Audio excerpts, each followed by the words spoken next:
അല്ല ഒരു അമ്മ എന്ന രീതിയിൽ ഞാൻ ഭയങ്കര കൺസേൺഡ് ആണ്. ഒട്ടുമില്ല എന്ന് മാത്രമല്ല, ഇത് കണ്ടാൽ ഞാൻ ഭയങ്കര ഇറിറ്റേറ്റഡ് ആവുകയും ചെയ്യും.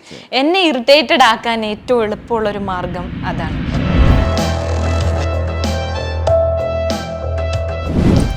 Dine with Nalan. Come be my guest. മദർഹുഡിലേക്ക് ട്രാവൽ ചെയ്യാണ്.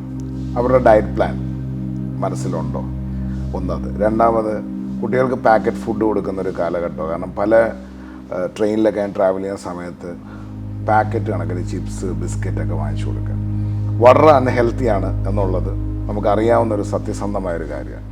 അപ്പോൾ ഇന്നിപ്പം ചെന്നൈയാണ് ഇന്ത്യയിലെ സെക്കൻഡ് ലാർജസ്റ്റ് ക്യാൻസർ കുട്ടികളുള്ള സ്റ്റേറ്റ്. എൻ്റെ ഒരു ഇൻഫർമേഷൻ വെച്ചിട്ടാണ്.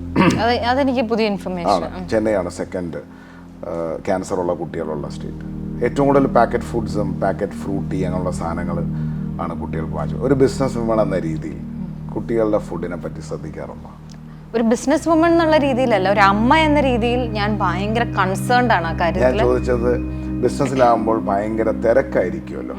ഒരു ബിസിനസ് വുമൺ ഭയങ്കര തിരക്കായിരിക്കും. അവരുടെ മദർഹുഡ് വരുന്ന സമയത്ത് പല അമ്മമാരും ഹോട്ടലിൽ നിന്ന് ഫുഡ് വാങ്ങിച്ചു കൊടുക്കുക, പെട്ടെന്ന് ഒരു ബിസ്ക്കറ്റ് വാങ്ങിച്ചു കൊടുക്കുക, അല്ലെങ്കിൽ ഓട്സ് വാങ്ങിച്ച് കുക്ക് ചെയ്ത് കൊടുക്കുക, ഇൻസ്റ്റന്റ് നൂഡിൽസ് വാങ്ങിച്ച് കുക്ക് ചെയ്ത് കൊടുക്കുക. അങ്ങനെയുള്ളൊരു ക്യാരക്ടർ ഉണ്ടോ? ഇല്ല, ഒട്ടുമില്ല എന്ന് മാത്രമല്ല, ഇത് കണ്ടാൽ ഞാൻ ഭയങ്കര ഇറിറ്റേറ്റഡ് ആവുകയും ചെയ്യും.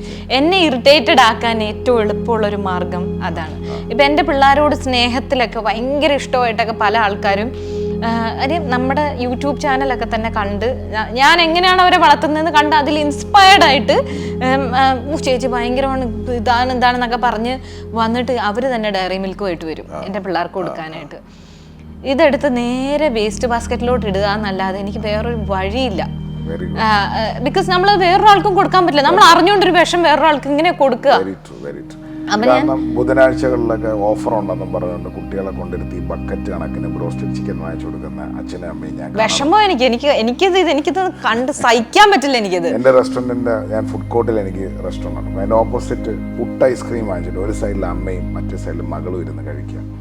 സ്വാഭാവികമായിട്ട് എനിക്ക് അറിയാവുന്നവരത്ത് ഞാൻ പറയുന്ന ഒരു കാര്യം, നീയോ ആത്മഹത്യ, നിന്റെ കൊച്ചിനെ എന്തിനാണ് കൊല്ലുന്നത്? അതാണ് അറിഞ്ഞോണ്ട്. ഈ പറയുന്ന പേരൻസിന് ഇതെല്ലാം അറിയാം. ഇതെല്ലാം അഴുക്കാ, പക്ഷെ എന്താ കൊടുക്കുക? Immediate question. നമ്മൾ ഒരാളോട് ഇതൊന്നും കൊടുക്കല്ലേ, എനിക്ക് കണ്ടു നിൽക്കാൻ പറ്റില്ല. അതുകൊണ്ട് തന്നെ ഞാൻ പറയും, നിങ്ങൾ ഇതൊന്നും കൊടുക്കല്ലേ, കൊച്ചിന് ഇത് കൊടുക്കല്ലേ എന്ന് പറയുമ്പോൾ പിന്നെന്താ കൊടുക്കുക എന്നാ ചോദിക്കുന്നത്. ഇവരൊക്കെ എന്താ കഴിച്ച് വളർന്നത്? അതെനിക്ക് മനസ്സിലാവാത്തത്. ഇവരൊക്കെ ഈ പറയുന്ന മാഗിയും അല്ലെങ്കിൽ മറ്റേ മുട്ട പോലിരിക്കുന്ന ഒരു സാധനം ഉണ്ടല്ലോ, ഞാൻ പറയത്തില്ല, ഈ സാധനം, ഇത്രയും വിഷമുള്ളൊരു സാധനം, ഇതൊക്കെ കഴിച്ചാണ് ഇവര് വളർന്നേക്കുന്നത്. ഇത്രയും ചിപ്സ് കഴിച്ചിട്ടാണ് വളർന്നേക്കുന്നത്. എനിക്ക് മനസ്സിലാവുന്നില്ല. അത് ഏത് പേരന്റിനോട് നമ്മൾ പറഞ്ഞാലും പിന്നെ എന്താ കൊടുക്കുക എന്നുള്ളതാണ്. അതിപ്പം ഗ്രാൻഡ് പേരൻസിനോടാട്ടെ, എല്ലാം ഇത് തന്നെ. ഈ കുട്ടികൾ കിടന്ന് വാശി പിടിക്കുന്നതും കുട്ടികൾ കിടന്ന് കരയുന്നതും നിർത്താൻ വേണ്ടി അവരെ വാത്സല്യം എന്ന വ്യാജേന കുട്ടികളെ നിർത്താൻ വേണ്ടി മാത്രമല്ല, ഈ വാത്സല്യം എന്ന വ്യാജേന, അതായത് അവരുടെ നിന്ന് പെട്ടെന്ന് കിട്ടുന്ന സ്നേഹത്തിന് വേണ്ടി, പെട്ടെന്ന് കിട്ടുന്ന സന്തോഷത്തിന് വേണ്ടി ഇവർക്ക് ഈ സാധനം വാങ്ങിച്ചു കൊടുക്കുന്നതാണ്. ഓക്കെ, ഈ സാധനം കിട്ടുമ്പോൾ അവരുടെ നിന്ന് എനിക്ക് ആ സ്നേഹം കിട്ടും എന്നുള്ള രീതിയിലാണ് ഗ്രാൻഡ് പേരൻസ് ഇത് ചെയ്യുന്നത്. മനസ്സിലായി? ഗ്രാൻഡ് പേരൻസ് കൂടുതലും ഗ്രാൻഡ് പേരൻസ് ആണ്. ഇപ്പൊ പലയിടത്തും നമ്മൾ കാണുമ്പോൾ അവർക്ക് മക്കളെക്കാൾ കാര്യമായിരിക്കും കൊച്ചുമക്കളെ.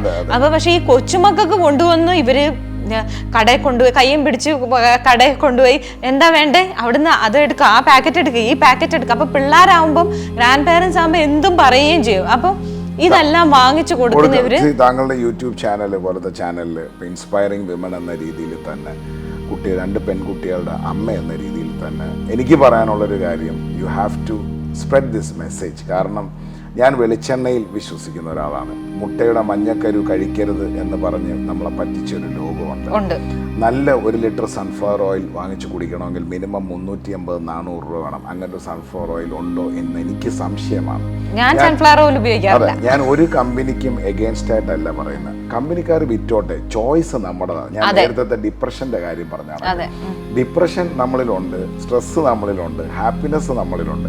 നമ്മൾ എന്തിനാ ചൂസ് ചെയ്യുന്നു എന്നുള്ളതാണ്. അപ്പം അതുപോലെ തന്നെ 2 പെൺകുട്ടികളുടെ അമ്മ കൊടുക്കുന്ന ഒരു message, never choose packet foods. Packet foods മാത്രമല്ല, ഇത് നമ്മുടെ മുന്നിലേക്ക് കൊണ്ടുവന്ന്, അതായത് സ്കൂളുകളിൽ 5 രൂപയ്ക്ക് ഫ്രൂട്ടി കൊടുക്കുന്നതാണ്, സ്കൂളിൽ വിൽക്കുന്നു. 5 രൂപയ്ക്ക് സ്കൂളിൽ നിന്ന് ഫ്രൂട്ടി വാങ്ങിക്കുമോ, 15 രൂപയുടെ കുപ്പി വെള്ളം മേടിക്കുമോ? 1700-ഓളം CBSE സ്കൂളുകളുണ്ട് കേരളത്തിൽ. എത്ര സ്കൂളുകളിൽ, താങ്കൾ പല സ്കൂളുകളും വിസിറ്റ് ചെയ്തിട്ടുണ്ടാവും, കുട്ടികൾ പഠിച്ചിട്ടുണ്ടാവും, എത്ര സ്കൂളുകളിലാണ് ഇതേപോലെ ഹെൽത്തി ഫുഡ് പ്രൊമോട്ട് ചെയ്യുന്നത്? ഇപ്പം പക്ഷെ ആയി വരുന്നുണ്ട് കേട്ടോ. ഇപ്പൊ സ്കൂളുകളിൽ കാര്യം എന്റെ മേജർ കൺസേൺ ഫുഡാണ്. എനിക്ക് ഞാൻ വേറെ ഒന്നും, എനിക്ക് അവർ പഠിച്ച് IAS ആവണമെന്നോ, എനിക്ക് പഠിച്ചവർ എല്ലാത്തിലും പഠിച്ച് ഒരുപാട് മാർക്ക് കിട്ടിയാൽ ടെൻഷൻ ആവുന്ന അമ്മയായിരിക്കും ഞാൻ.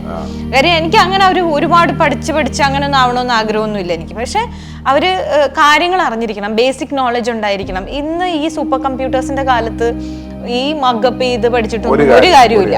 അപ്പം അവര് സ്വന്തമായിട്ട് ചിന്തിക്കാൻ കഴിയുന്ന കുട്ടികളായിരിക്കണം. അതായത് ഞാൻ എവിടെയോ അതായത് നമ്മൾ വെള്ളം ഒഴിച്ചു കൊടുത്ത് വളർത്തുന്ന ചെടിയേക്കാളും തനിയെ റൂട്ട്സ് പോയി വെള്ളം കണ്ടുപിടിച്ച് വളർന്നു വരുന്നതാണ് വൻ വൃക്ഷങ്ങളാവും. നാടൻ കോഴിയും പോലത്തെ ഡിഫറൻസ് ആണ്. അതായത് തനിയെ വെള്ളം കണ്ടുപിടിച്ച് വളർന്നു വരുന്ന മരങ്ങൾ വലിയ മരങ്ങളാവും, വടവൃക്ഷങ്ങളാവും. മറ്റതൊക്കെ നമ്മൾ വെള്ളം ഒഴിച്ചു കൊടുക്കുന്നതെല്ലാം കരിഞ്ഞും പോവും, ചെറുതായിട്ട് ഇരിക്കത്തുള്ളൂ. അപ്പൊ അതുകൊണ്ട് തന്നെ എൻ്റെ കുഞ്ഞുങ്ങളെ ഞാൻ അങ്ങനെ ട്രെയിൻ ചെയ്യാനായിട്ട് ആഗ്രഹിക്കുന്ന ഒരാളാണ്. ട്രെയിനിങ് എന്ന് മാത്രമല്ല, പാരന്റിങ് എന്ന് പറഞ്ഞൊരു ടേമേ എന്നെ സംബന്ധിച്ചിടത്തോളം തെറ്റാ. നമ്മൾ അവരെ പാരന്റ് ചെയ്യേണ്ട കാര്യമൊന്നുമില്ല.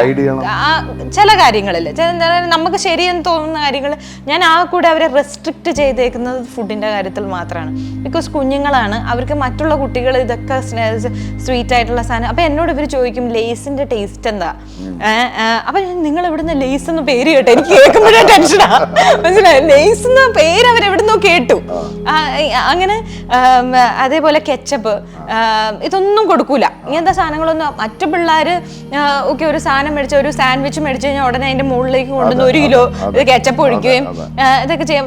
ഞങ്ങൾ നല്ലോണം ട്രാവൽ ചെയ്യുന്ന ആൾക്കാരാണ്. ട്രാവൽ ചെയ്യുമ്പോഴും ഞങ്ങൾ കഴിക്കുക എന്ന് വെച്ചാൽ പിള്ളേർക്ക് വാങ്ങിച്ചു കൊടുക്കും. പിള്ളേർ വിശക്കുന്നെന്ന് പറഞ്ഞാൽ പഴം വാങ്ങിക്കും, ഫ്രൂട്ട്സ് വഴിയിൽ നിന്ന് ഫ്രൂട്ട്സിൽ ഓറഞ്ച് വാങ്ങും, അല്ലെങ്കിൽ പഴം. ഈസി ആയിട്ട് നമുക്ക് തൊലിച്ച് കളഞ്ഞ് കഴിക്കാവുന്ന ഒരു സാധനം എന്നുള്ള രീതിയിൽ ഓറഞ്ച്, പഴം ഇതൊക്കെ മേടിക്കും. അതല്ല എന്നുണ്ടെങ്കിൽ ഇപ്പൊ തണുപ്പുള്ള സ്ഥലങ്ങളിലേക്കൊക്കെ ആണെങ്കിൽ പോകുന്നത് കോൺ വാങ്ങും. അല്ലെങ്കിൽ നമ്മൾ ഇപ്പം ഹോട്ടലിലൊക്കെ ചെന്നാലും ഒരുപാട് ഈ പറഞ്ഞ പോലെ ഗോബി മഞ്ചൂരിയൻ അങ്ങനത്തെ സാധനങ്ങളൊന്നും കഴിക്കില്ല. കേർഡ് റൈസ് പോലത്തെ സാധനങ്ങളായിരിക്കും കഴിക്കുക. എപ്പോഴും വയറ് കുറച്ചും കൂടെ സാറ്റിസ്ഫൈഡ് ആയിരിക്കും, ഹെൽത്തി ആയിരിക്കും. അപ്പൊ നമുക്ക് ഈ യാത്രകളിൽ പ്രശ്നങ്ങൾ ഉണ്ടാവും.